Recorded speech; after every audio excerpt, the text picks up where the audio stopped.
एक व्यक्ति जीवन से हर प्रकार से निराश था। लोग उसे मनहूस के नाम से बुलाते थे। एक ज्ञानी पंडित ने उसे बताया कि तेरा भाग्य फलां पर्वत पर सोया हुआ है, तू उसे जाकर जगा ले तो भाग्य तेरे साथ हो जाएगा। बस फिर क्या था, वो चल पड़ा अपना सोया भाग्य जगाने। रास्ते में जंगल पड़ा तो एक शेर उसे खाने को लपका। वो बोला, भाई मुझे मत खाओ, मैं अपना सोया भाग्य जगाने जा रहा हूँ। शेर ने कहा कि तुम्हारा भाग्य जाग जाए तो मेरी एक समस्या है, उसका समाधान पूछते लाना। मेरी समस्या ये है कि मैं कितना भी खाऊं मेरा पेट भरता ही नहीं है, हर समय पेट भूख की ज्वाला से जलता रहता है। मनहूस ने कहा, ठीक है। आगे जाने पर एक किसान के घर उसने रात बिताई। बातों बातों में पता चलने पर कि वो अपना सोया भाग्य जगाने जा रहा है। आगे किसान ने कहा कि मेरा भी एक सवाल है, अपने भाग्य से पूछकर उसका समाधान लेते आना। मेरे खेत में मैं कितनी भी मेहनत कर लूं, पैदावार अच्छी होती ही नहीं। मेरी शादी योग्य एक कन्या है, उसका विवाह इन परिस्थितियों में मैं कैसे कर पाऊंगा। मनहूस बोला, ठीक है। और आगे जाने पर वो एक राजा के घर मेहमान बना। रात्रि भोज के उपरांत राजा ने ये जानने पर कि वो अपने भाग्य को जगाने जा रहा है, उससे कहा कि मेरी परेशानी का हल भी अपने भाग्य से पूछते आना।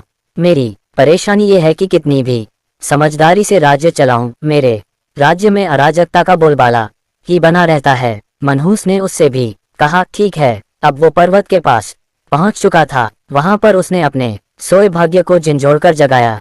उठो उठो, मैं तुम्हें जगाने आया हूँ। उसके भाग्य ने एक अंगड़ाई ली और उसके साथ चल दिया। उसका भाग्य बोला, अब मैं तुम्हारे साथ हरदम रहूंगा। अब वो मनहूस न रह गया था बल्कि भाग्यशाली व्यक्ति बन गया था और अपने भाग्य की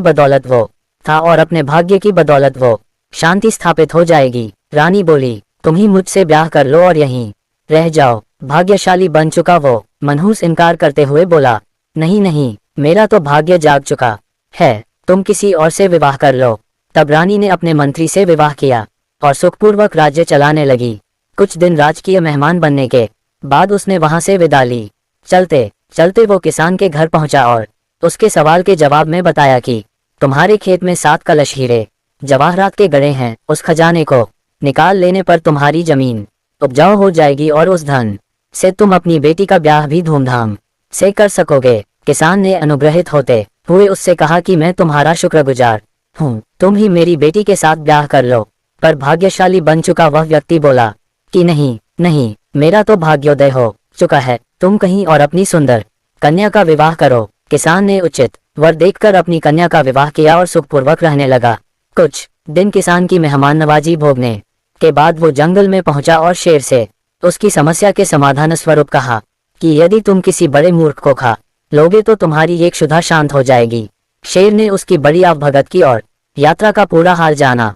सारी बात पता चलने के बाद शेर ने कहा कि भाग्योदय होने के बाद इतने अच्छे और बड़े 2 मौके गंवाने वाले इंसान तुझसे बड़ा मूर्ख और कौन होगा। तुझे खाकर ही मेरी भूख शांत होगी। और इस तरह वो इंसान शेर का शिकार बनकर मृत्यु को प्राप्त हुआ।